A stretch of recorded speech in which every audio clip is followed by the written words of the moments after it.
I walked into the dining room one evening and saw my daughter-in-law spreading blueprints across the table, the room I'd lived in since my wife passed, labeled Future Guest Storage.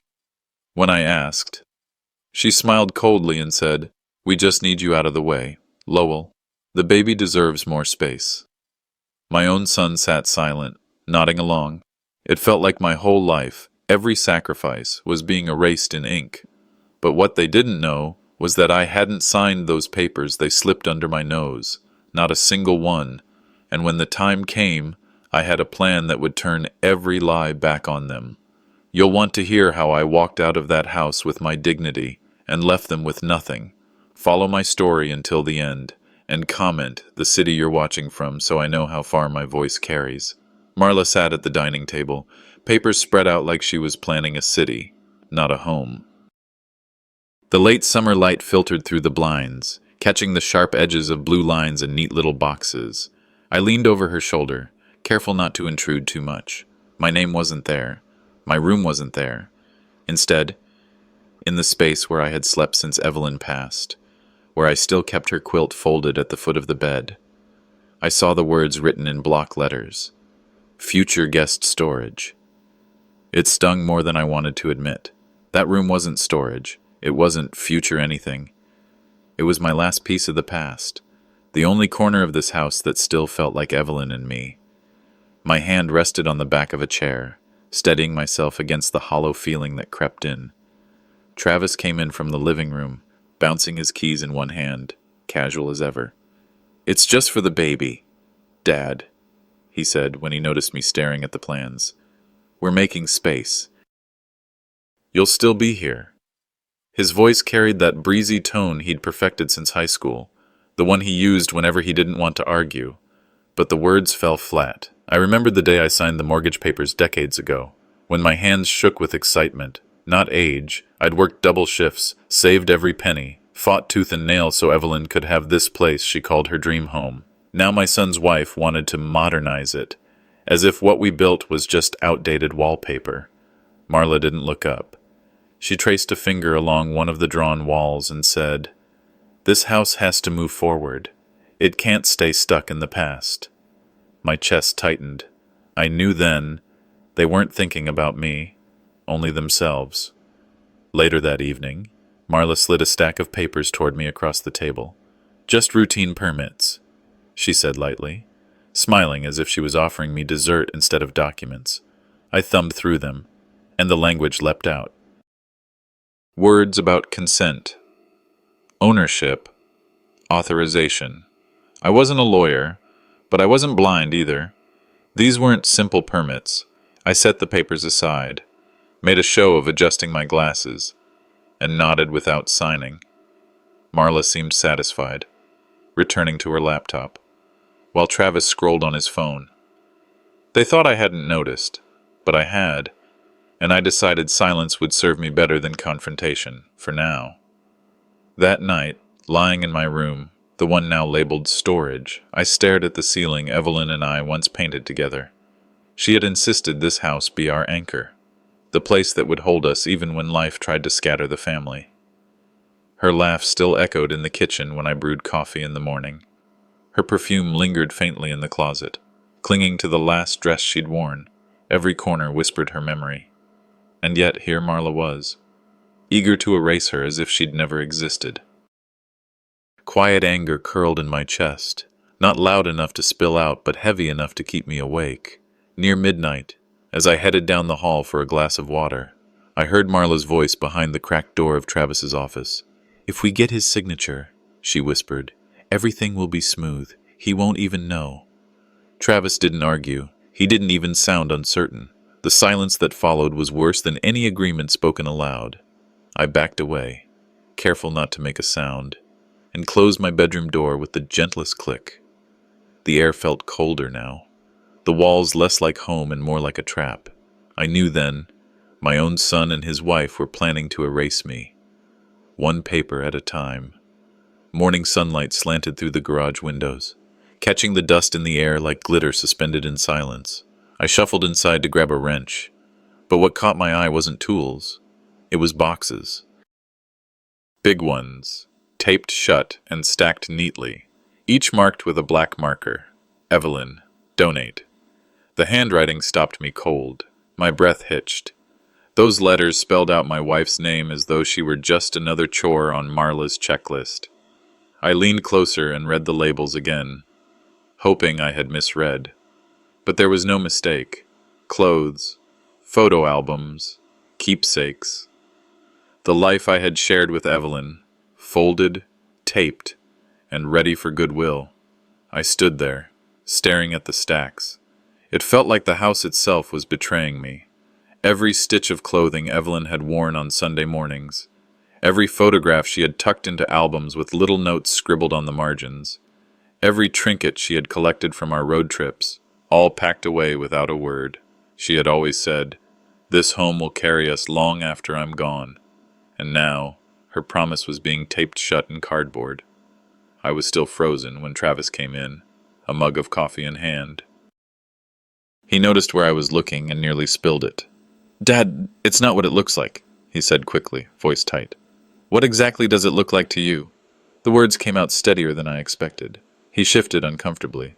"Marla thought it would help clear space for the baby, make the place feel lighter." "Clear space?" I repeated, my throat tight. "For the baby?" Before Travis could answer, Marla's heels clicked against the concrete. She appeared with her phone in one hand and a folder in the other, calm as though she had rehearsed this moment. "This house needs to feel fresh," she said, her tone smooth, almost polite. "Not like a shrine." The word hit me like a slap. Shrine. That's what Evelyn's life had become in Marla's eyes. Something outdated, something in the way. Travis looked down at his shoes. I searched his face for the boy who once begged me to play catch in the yard, who clung to Evelyn's apron strings when thunderstorms rattled the windows. All I saw now was a man who had traded memory for convenience. I swallowed what I wanted to say. Explosions only give the other side more power. Instead, I watched, measured, remembered. Later that afternoon, Marla spread out new sketches across the kitchen table. She spoke with the crisp confidence of someone unveiling a grand plan. "This is the nursery," she said, tapping a drawing. "Here's where Evelyn's old armoire will go. The crib will fit beautifully against this wall. And over here, a rocking chair." My chest tightened. Evelyn's armoire wasn't just furniture. It was the last piece she had polished with her own hands, the one that still smelled faintly of lavender sachets. Seeing it erased on paper was like watching her vanish all over again. Marla smiled, as if she were building a future and I should be grateful. "This is about the family's future," she added. "We can't keep clinging to the past." Her eyes flicked to me, and the message was clear. "You're part of that past." I nodded slowly, lips pressed tight. My silence wasn't surrender, it was armor. Let them think I was too old, too sentimental, too harmless. Observing quietly had kept me alive through harder battles than this. That evening, I sat on the edge of my bed. The house was hushed, but my thoughts raced. My gaze fell to the folder Marla had handed me days ago, the one I'd refused to sign. It still sat untouched on the nightstand. I didn't need to read it yet to know what it was. Not renovation papers, control papers. Evelyn's voice echoed in my mind. "Protect the home. Don't let anyone turn it into something it's not." I rubbed my temples, a headache building, when a murmur drifted in from the hallway. I rose and followed the sound. Marla stood near the front door, speaking into her phone, her back turned. "Once he's out," she whispered, "we can move fast. No delays." The words froze me where I stood. I stepped back into the shadows before she could notice. Fists clenched so tight my knuckles popped. They weren't just boxing up Evelyn's things. They weren't just planning a nursery. They were planning a future that didn't include me at all. They weren't just clearing space for a baby. They were clearing space for a future without me in it. Evening settled over the house, and the quiet carried a weight that pressed against my chest. The folder Marla had slid into my hands days earlier still lay unopened on my desk, its edges curling slightly from my hesitation. Tonight, I could no longer put it off. With Evelyn's photograph resting beside me, her gentle smile forever frozen in time, I opened the folder and let my eyes scan the dense pages of legal text. At first glance, it looked like construction permits, standard forms any homeowner might sign without a second thought, but certain phrases caught me. Consent of owner, lien rights, transfer of authority. The language was deliberate, slippery. My gut tightened. Whoever drafted this expected me to skim and sign blindly, handing over not just permission to remodel, but a stake in the very house Evelyn and I had built our lives in. Her picture seemed to stare, reminding me she'd trusted me to guard this place. The quiet unease I'd felt before now sharpened into suspicion that burned. A knock interrupted my thoughts. It was Edna from next door, a woman who had known Evelyn since the two of them swapped casserole dishes over the fence 30 years ago. She leaned against the doorway, holding a basket of tomatoes from her garden. Her eyes scanned the papers spread across my desk before landing back on me. "I don't mean to pry," she began softly, "but I saw a contractor's truck out front earlier. The fellow said he had a follow-up with Marla about measurements for the remodel." She shifted uncomfortably, lowering her voice. "Lowell, they're moving faster than you think. You need to be careful." Her warning rang louder than any alarm. If Edna, a woman who rarely meddled, felt compelled to say something, it meant the situation had already spilled beyond family walls. My pulse quickened as her words settled. After she left, I stepped outside to get the mail, needing air more than letters. The evening smelled of pine and damp earth, familiar scents of Asheville that once brought comfort. The comfort disappeared when I opened the envelope from the bank. Inside was a receipt, plain and devastating. A pending application for a home equity line of credit, using my house as collateral. My name was printed in bold at the top. Below, a signature claimed to be mine, but I knew my own handwriting. This was a forgery. My grip on the paper trembled as I absorbed the truth. They weren't waiting for me to step aside willingly. They were taking legal steps to push me out entirely. I walked back inside, each step heavier, memories of Travis swirling in my mind, paying for his college when it nearly broke me, helping him buy his first car, sacrificing vacation so he could have opportunities I never had. How had the boy I raised to value honesty become a man complicit in this deceit? The house, usually a place of refuge, felt like shifting ground under my feet.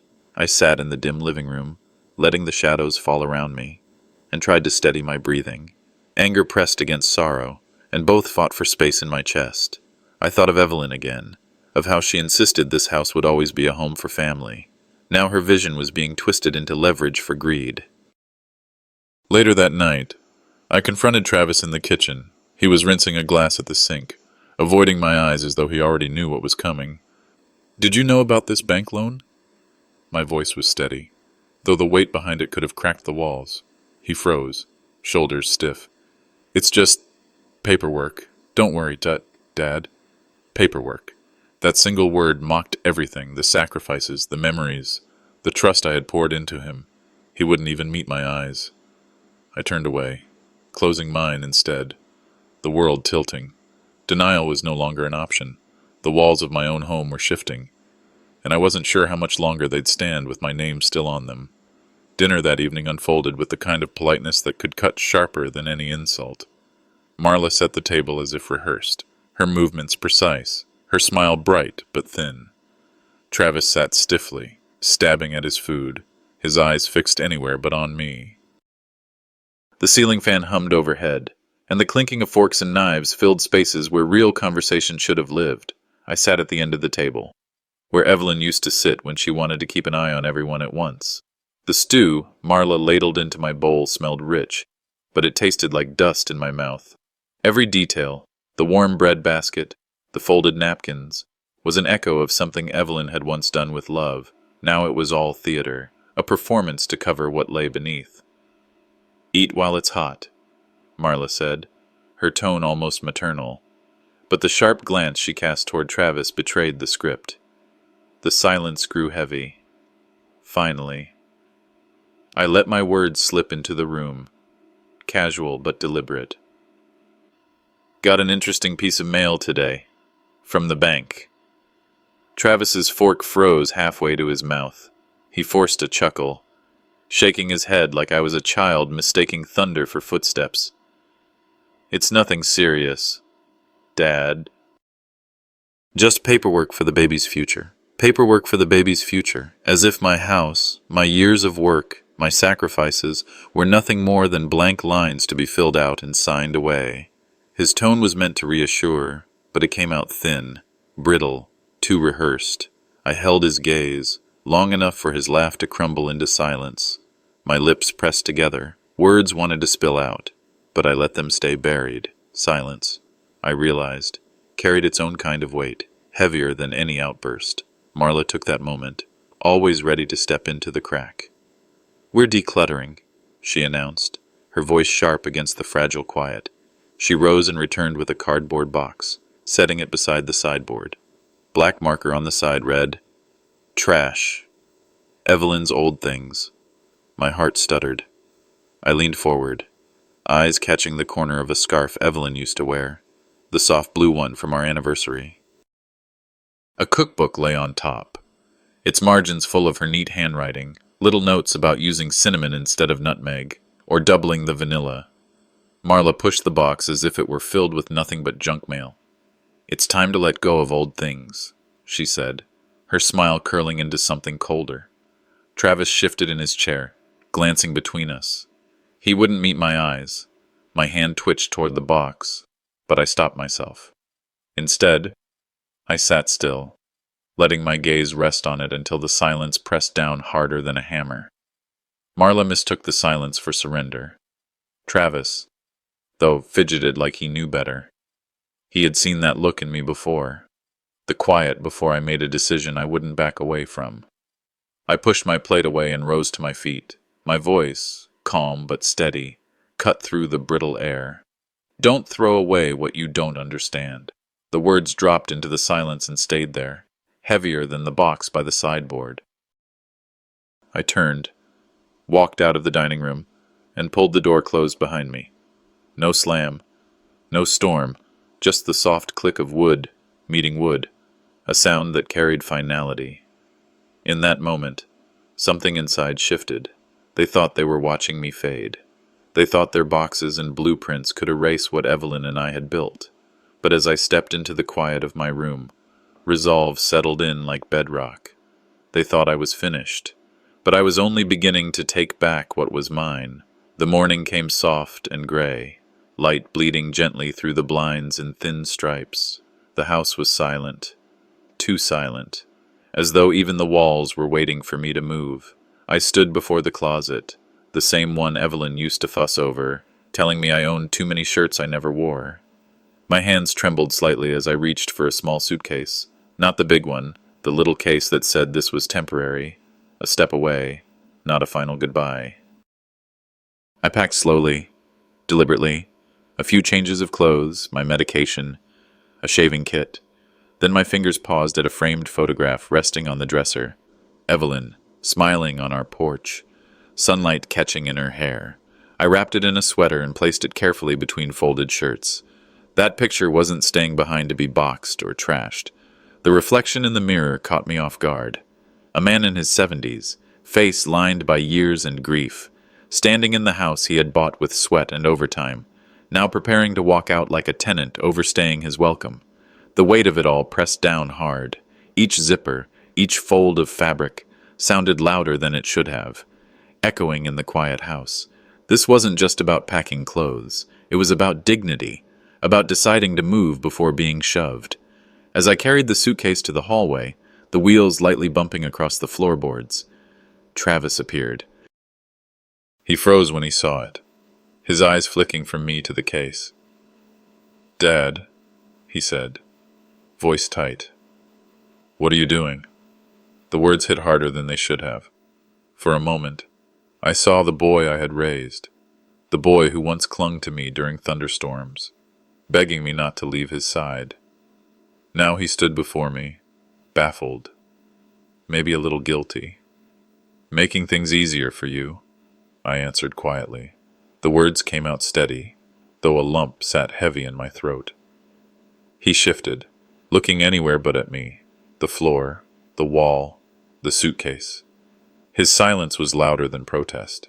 He wanted to stop me, but fear of Marla, of conflict, maybe of the truth, kept him still. I studied him for a moment longer, waiting for the son I knew to surface, to fight for me, to fight for us. But he said nothing. That silence, that weak hesitation, stung more than any argument could have. A soft tread on the stairs drew my attention.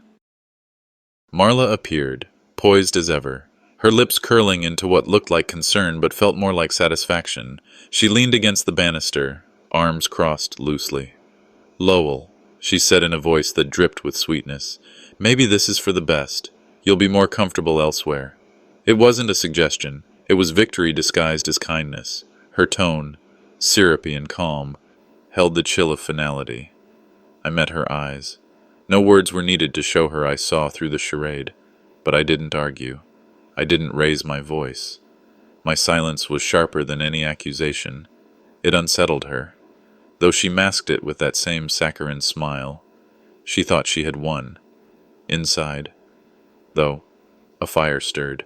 Leaving wasn't surrender, it was strategy. I returned to my room and sat on the edge of the bed. The suitcase stood by the door like an accusation, waiting for me to follow through. My thoughts drifted to Evelyn again. She had loved this home fiercely, calling it our anchor. Her dream was for it to remain in the family long after we were gone. Now, her keepsakes were labeled trash, her armoire marked for removal, her memory bulldozed under the word modernize.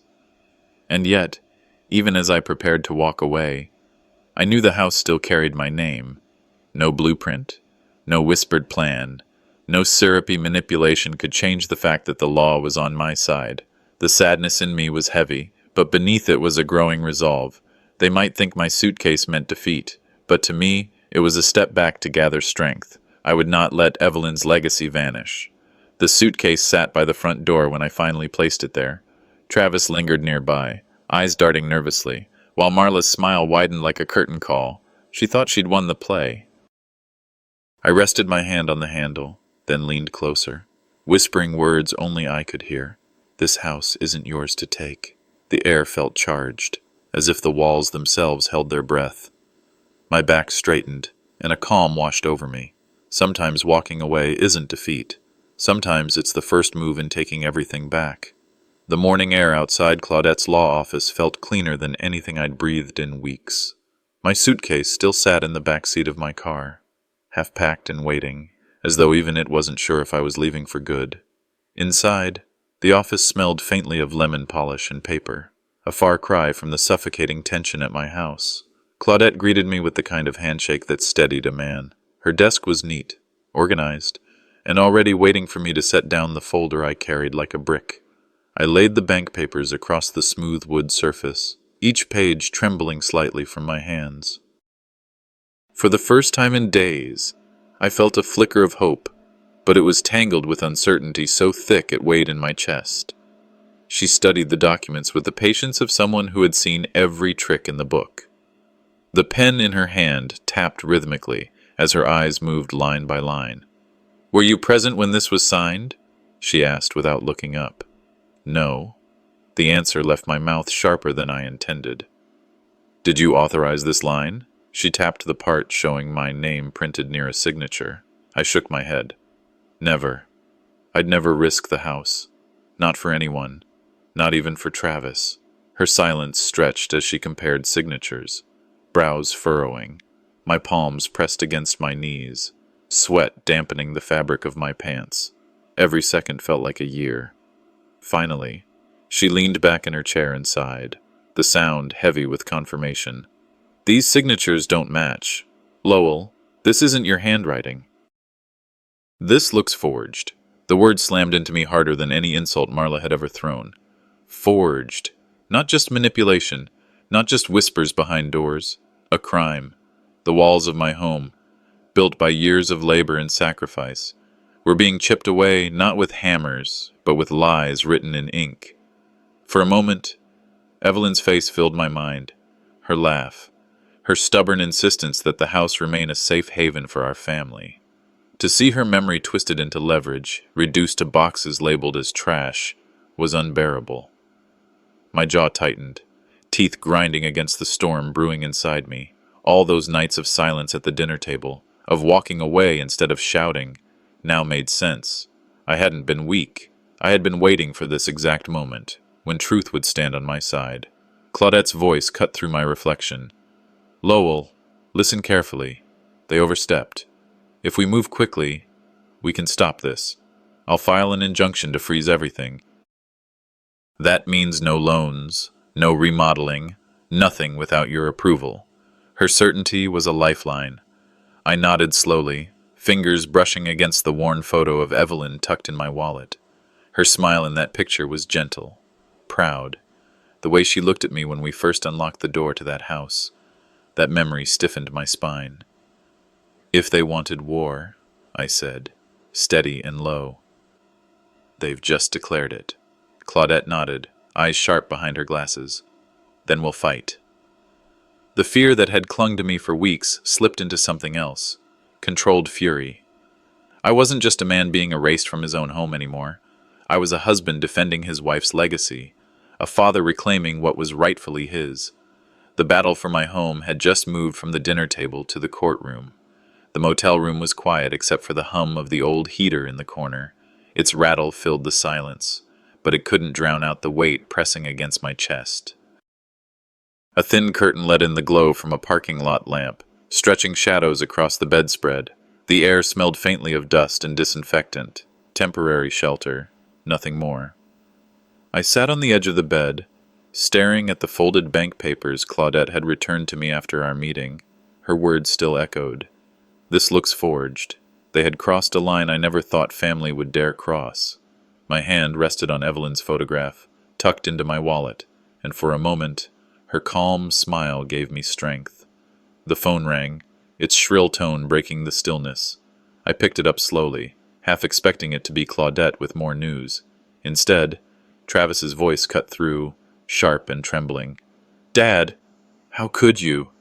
The accusation hit harder than the cold air outside. How could I what? I asked, keeping my tone even. Marla told me everything.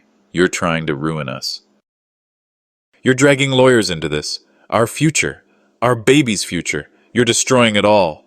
His words rushed out, heated and unsteady. I closed my eyes, letting his voice wash over me. Every sentence sounded less like my son and more like her. Marla's fingerprints were all over his anger. Travis, I said carefully, do you hear yourself? Does that sound like your voice or hers? But he didn't slow down. You're unstable, Dad. You're clinging to the past, holding us back. Mom's gone. This house, it needs to change. You can't keep living in the past like this. The words stung sharper than any winter wind. Unstable, holding them back. Phrases I had never thought would come from the boy I raised. My grip on the phone tightened until my knuckles whitened. I wanted to shout, to remind him of every sacrifice, late nights fixing that roof alone, working double shifts to pay his tuition, skipping vacations so he'd never have to skip a meal. Instead, I forced myself to speak calmly. You've forgotten whose hands built that house, whose sweat paid for those walls. For a moment, silence. A pause so heavy I thought maybe, just maybe, he'd remember. But then his sigh came, weary and cold. We just want to move forward. Dad, if you can't see that, maybe you shouldn't be part of it. The line went quiet after that, the click ringing louder than any words he could have said. My hand trembled as I set the phone down. My heart ached. But beneath the ache, something hardened. A knock rattled the motel door. I hesitated, wiping my palms on my jeans before opening it. Edna stood there, her coat pulled tight around her, eyes wide with urgency. Lowell, she said, voice low but sharp. You need to know something. Marla's telling the whole neighborhood you've lost your mind. She's saying you're not fit to make decisions anymore. The hallway light flickered above her, and the cold air swept in around us. My chest tightened, not from fear but from fury. The fight was no longer behind closed doors. It was spilling into the streets of my own town. The community hall smelled faintly of old wood polish and coffee, the kind of place where bake sales and church potlucks had been held for decades. I never imagined stepping inside to defend my place in my own home. Gerald and Irene were already waiting, folders stacked neatly on the table between them.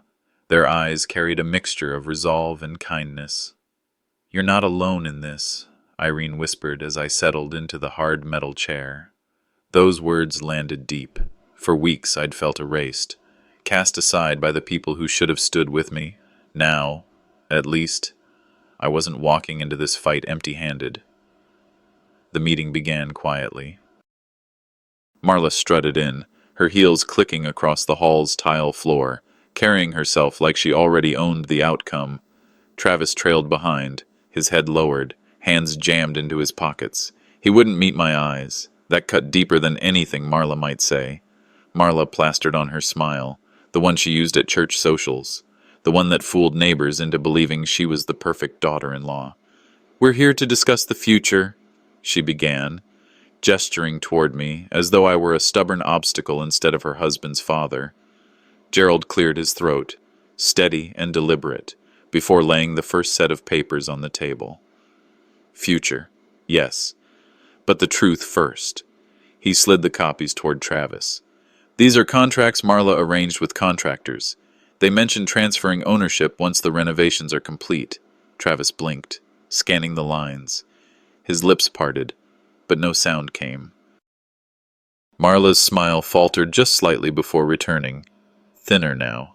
"That's a misunderstanding," she said quickly, her voice honey-smooth. "These documents are preliminary estimates. Nothing binding." Irene leaned forward, her voice sharper than I'd ever heard. "We overheard you. Marla, you told the contractor the house would be under your control soon, and you mentioned moving Lowell into a nursing facility." The room shifted. A ripple of whispers moved through the few extended relatives gathered, cousins who had come at Gerald's invitation. The words hung in the air like smoke, ugly, undeniable. Marla's face stiffened, the muscles in her jaw clenching. She glanced at Travis, who stared down at the papers as though they were written in fire. I sat still, hands folded on the table, letting the silence stretch. For weeks, I'd said little. For weeks, I'd chosen to watch instead of strike. This was the first time the truth didn't come from me. It came from voices Marla couldn't dismiss as paranoid or old. She lashed out, her control slipping. "This is ridiculous. Lowell has been imagining things for months. He's unstable. Gerald raised a hand, calm and firm. "These contracts are notarized. The dates, the signatures, they speak for themselves." Travis's head finally lifted, his eyes darting between me, Gerald, and Marla. I saw something shift inside him. Doubt, fear, a crack in the wall she had built around him. Marla's cheeks flushed red, her words stumbling now. "That house should have been ours from the start." The room froze. No more whispers, no more shuffling chairs. Every eye turned to me. For the first time, I saw the mask slip, the perfect daughter-in-law act shredded, revealing something raw, selfish, and grasping. I looked at her, steady and cold, and let the silence do the work. Because in that silence, her confession echoed louder than any speech I could make. For the first time, I saw cracks in Marla's perfect mask, and I knew the truth was finally surfacing. The Saturday market in Asheville was alive with chatter and the scent of roasted peanuts. Walking between the stalls, it felt as though the air had shifted since the last time I dared show my face here. Where once neighbors glanced past me with polite distance, now they nodded, some even stopping long enough to offer a hand on my shoulder or a quiet, "We're with you, Lowell." It wasn't much, but it was enough to remind me I wasn't entirely alone. News travels quickly in a small town, faster still when scandal clings to it. Marla's sharp words from the family meeting had spilled beyond four walls and made their way down Main Street. Her polished image was slipping, and people were beginning to see what I'd known all along. As I passed a fruit stand, the vendor, a man I'd known since my kids were small, leaned close and said, "Don't let her push you out, Lowell. Folks know the truth now." His words were plain, but they carried more weight than he realized. That evening, back at the motel, a knock rattled the thin door.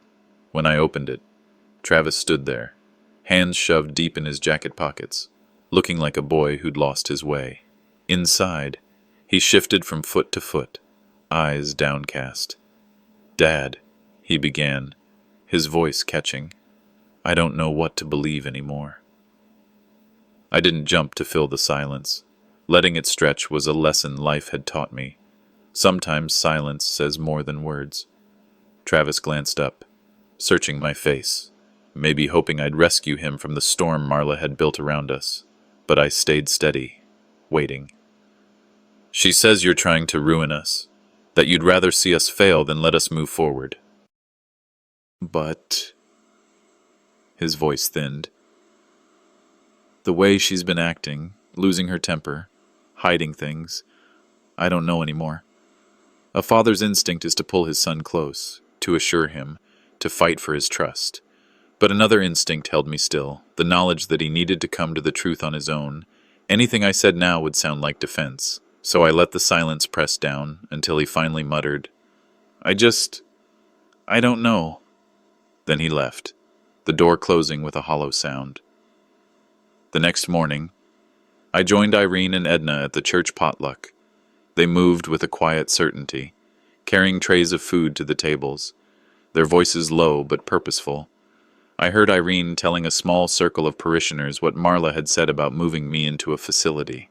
Gasps followed by the unmistakable hum of whispers spreading across the hall. When Marla arrived late, her hair styled, her smile rehearsed, the mood shifted, conversations dipped, eyes followed her.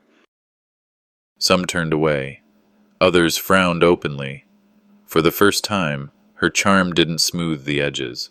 She looked rattled, tugging at her cardigan as if the fabric itself might shield her from judgment. Later that day, I drove out to the cemetery. Evelyn's grave sat beneath a maple tree, its leaves beginning to show the first blush of fall. I knelt to brush away a few stray twigs and placed fresh flowers beside the stone. Truth has its own wings, I murmured. It flies without me. Speaking to her had become a habit, one that steadied me. The fight was no longer just about my name on a deed or the walls of a house. It was about honoring the life we built and refusing to let it be reduced to rubble. Night fell heavy as I returned to the motel. The hum of the heater filled the silence until a sudden pounding rattled the door. When I opened it, Marla stormed in like a storm cloud. Her eyes blazed, her voice sharp enough to cut glass. "You've turned them all against me," she spat, her breath quick, her chest heaving. Before I could answer, she pulled a thick envelope from her purse and slammed it onto the table. The weight of it echoed in the small room. "Then let's see how you handle this." I looked at the envelope, its edges frayed from her grip. It sat there like a loaded weapon, daring me to touch it, daring me to uncover whatever fresh strike she had planned. Her envelope sat like a loaded weapon, daring me to open it. The document sat heavy on Claudette's desk, the corners still sharp from the envelope Marla had slammed down the other night. At first glance, they looked airtight, pages of legal jargon, official stamps, and signatures that bore my name. A hollow weight settled in my chest as my eyes moved across them. For a moment, the thought slipped in that maybe she'd outmaneuvered me after all. Claudette didn't rush. She read each line with the same precision she used when she grilled witnesses in the courthouse. Her office was quiet except for the scratch of her pen and the faint hum of the ceiling fan. I kept my hands folded in my lap, afraid they'd tremble if I moved them. Finally, she looked up. "Mr. Dawson, when did you supposedly sign these?" I leaned closer, squinting at the date. "That's impossible. Evelyn was still alive then. We were on a trip to Charleston." Claudette's brow furrowed. She tapped the page. "Exactly. Look at the notary stamp. It says Asheville, and the notary on record retired years ago." The pit in my stomach loosened slightly. Hope edged in, fragile but real. By the second hour, Claudette had marked the papers with a rainbow of sticky notes, each one highlighting a flaw, a misspelled middle name here, a signature that tilted left instead of right, pages copied and recopied, margins misaligned. "These are fabrications," she said at last, her voice steady as steel. "Sloppy ones." At that, whoever did this thought no one would look closely. A breath I hadn't realized I was holding escaped. The weight on my shoulders eased. though it didn't vanish. Relief mingled with anger. Marla hadn't just tried to erase me from my home. She'd dragged my good name through a swamp of lies. Claudette leaned forward, folding her hands. Here's what we'll do. We file for discovery. We bring in handwriting experts. We line up the notary records. And if I'm right, she's looking at fraud charges. For the first time in weeks, the ground beneath my feet felt steady. I nodded, my voice rough. Do whatever it takes. I won't let her win. The door creaked open mid-afternoon, and Travis stepped into the office. His shoulders looked heavier than I remembered, his face pale. He didn't meet my eyes right away, only nodded politely at Claudette. She gestured to the stack of marked-up papers. Your wife's documents. They're falsified. Travis blinked. What? They don't hold water? Claudette continued. Dates don't match. Notary stamps are invalid. Even the signatures don't line up with your father's. It's an attempted fraud. For a long moment, silence filled the room. I watched my son's face shift, confusion, then disbelief, and finally a crack of something raw. His voice was barely a whisper. I can't defend her if this is true. I wanted to reach out, to remind him of who he used to be before Marla's voice drowned out his own, but I held back. This wasn't the time for comfort. It was time for him to face the truth on his own. That night, back in the motel room, I sat with Evelyn's picture propped against the lamp. For once, I didn't feel entirely alone. The law was on my side. Even Travis was starting to see past the curtain Marla had pulled over him. I heated a can of soup on the little burner, the kind of quiet dinner I'd gotten used to since leaving the house. Just as I set the spoon down, the phone buzzed. The voicemail came through, her voice sharp and cold. You think this is over? You've only made things worse for yourself. Static crackled, then muffled voices I couldn't make out. The message cut off, leaving the room in silence, but for the thud of my own heartbeat. Her words hung in the stale motel air, heavier than any paper she could forge. The courthouse smelled faintly of old wood and polish, its echoing halls filled with the shuffle of shoes and the low hum of whispered conversations. Walking inside, the weight of the day pressed hard against my shoulders. Each step reminded me of Evelyn's absence, of how she would have squeezed my hand in moments like this, grounding me. Instead, I steadied myself with her memory, drawing strength from the thought that she would never have wanted me to back down. Claudette walked beside me, her folder clutched firmly, eyes sharp. Stay calm, she whispered. This is theater as much as it is law. Inside the courtroom, the air was heavy with judgment. Marla sat at the far table, pristine in her pressed suit, lips painted into a smile that didn't reach her eyes. Beside her, Travis slouched in his chair, avoiding my gaze, his hands clasped tightly as though praying for the floor to open beneath him. The judge entered, and the room rose. As we sat, Claudette leaned closer. She filed a petition, Lowell, guardianship. She's claiming you're unfit to manage your affairs. The words stabbed deeper than I expected. Betrayal was one thing, but for my own daughter-in-law to drag my name through court, trying to strip me of control over my life, my house, my legacy, it was beyond cruel. My jaw tightened. They weren't content with nudging me out of the house. They wanted to erase me completely. Marla stood, her voice syrupy, dripping with false concern. Your Honor, we only want what's best for Lowell. He's 70, widowed, struggling with memory lapses. The renovations, the stress, it's too much for him. We believe he needs protection, someone to help guide his decisions. Her words were knives wrapped in velvet. I kept my face steady, refusing to give her the reaction she craved. Claudette rose next, her tone precise, cutting. Protection, Your Honor, is not the same as theft. What Mrs. Slayton fails to mention is her repeated attempts to secure financial control over Mr. Lowell's property. Attempts riddled with forged documents and concealed contracts. Travis shifted uncomfortably in his seat, his face pale. He still wouldn't look at me. Then Gerald and Irene stepped forward. My heart swelled just seeing them rise. They weren't just neighbors, they were witnesses to truth, to decades of my life lived with clarity and integrity. Gerald spoke first, voice steady. I've known Lowell for 30 years. He built his life and this home with his own hands. He's more clear-minded than half the folks in this room. What Marla calls confusion, I call foresight. He saw her schemes long before the rest of us. Irene followed, her words crisp as glass. We saw her hiding contracts, trying to push through renovations without his consent, and we overheard her plan to move him into a nursing home. Does that sound like protection to you, Your Honor? Gasps spread across the courtroom. Marla's mask slipped for just a moment, her lips tightening, her eyes flashing. She tried to recover, but the damage was done. The judge studied me carefully, then spoke. Given the testimony and the evidence presented, I will not approve this guardianship petition today. Mr. Lowell retains control of his affairs. We will schedule a further hearing, but until then, the matter rests. Relief washed over me, though I kept my expression guarded. It wasn't victory yet, but it was a breath of air after being held underwater. Claudette gave me a small nod, her eyes flickering with restrained triumph. We rose to leave. As I walked past Marla, her perfume sharp and cloying, she leaned in close, her voice a hiss meant only for me. If the law won't take your house, I will. Her words clung like smoke, bitter and suffocating.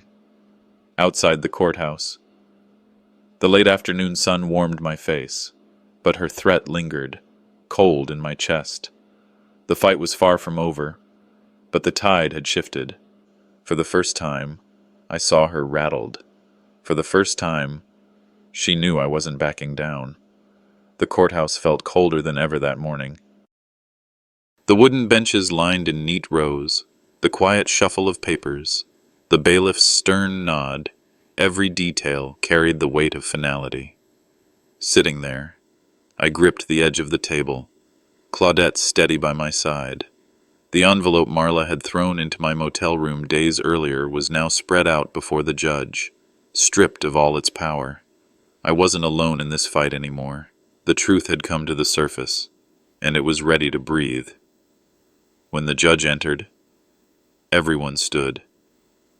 The silence that followed pressed down heavy, like the pause before a storm breaks. Marla sat with her arms crossed, her lawyer whispering furiously in her ear. Travis slumped in the row behind her, his eyes darting anywhere but toward me. Claudette's calm presence reminded me to steady my breathing. This was the moment Evelyn would have told me to prepare for, the reckoning where everything came due. The judge's voice cut through the stillness. After reviewing the evidence, this court finds that the petition against Mr. Lowell Carter lacks merit. A murmur rose immediately, quick gasps echoing through the chamber. The documents submitted were inconsistent, improperly notarized, and, in certain instances, show signs of forgery. Accordingly, the petition is dismissed in its entirety. Marla's face froze, her lips twitching as if searching for words that wouldn't come. Her lawyer leaned in, whispering again, but she swatted him away. The judge wasn't finished. Furthermore, due to the severity of these findings, this matter is referred to the state for investigation into possible fraudulent filings. The gavel struck once, sharp and final.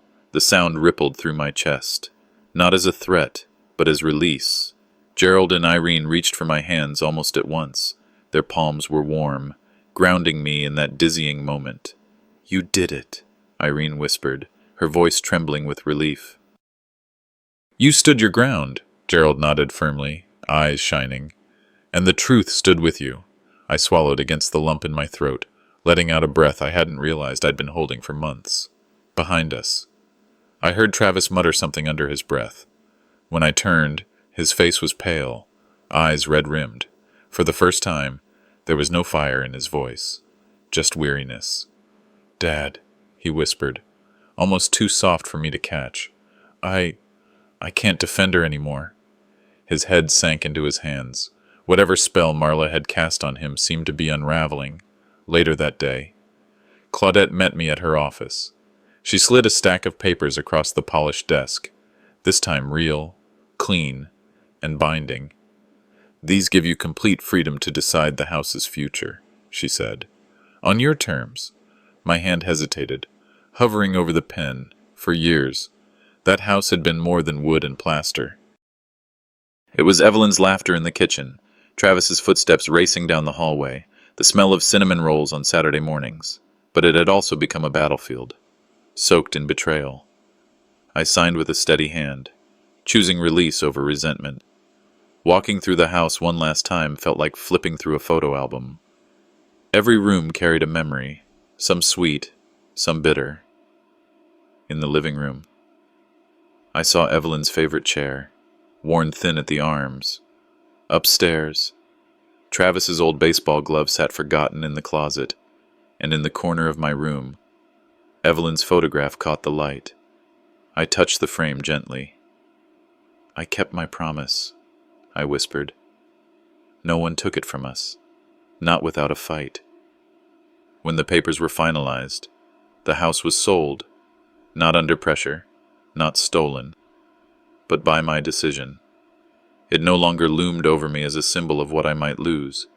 It became what it should have always been: a chapter, honored and closed. A few weeks later, I found myself in a smaller home near the edge of the mountains. It was modest, nothing grand, but sunlight streamed through the windows in the mornings, and the air carried the scent of pine. One afternoon, baby's laughter drifted across the yard as Gerald and Irene visited with their grandchildren. I stood on the porch, leaning on the railing, letting the sound wash over me. For the first time in years, I felt peace, not because everything had gone my way, but because I had kept what mattered most. A house can be sold, furniture can be thrown out, even family can turn its back. But dignity, that cannot be taken unless you hand it over. Guarding it had cost me months of pain, long nights alone, and the sting of betrayal from my own blood. But in the end, dignity was what I carried with me into this new chapter.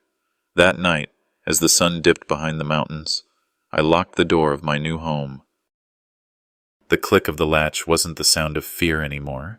It was gratitude for my name, my will, and my peace. Evelyn's picture rested on the mantel, her smile steady. I whispered into the quiet room, "We made it."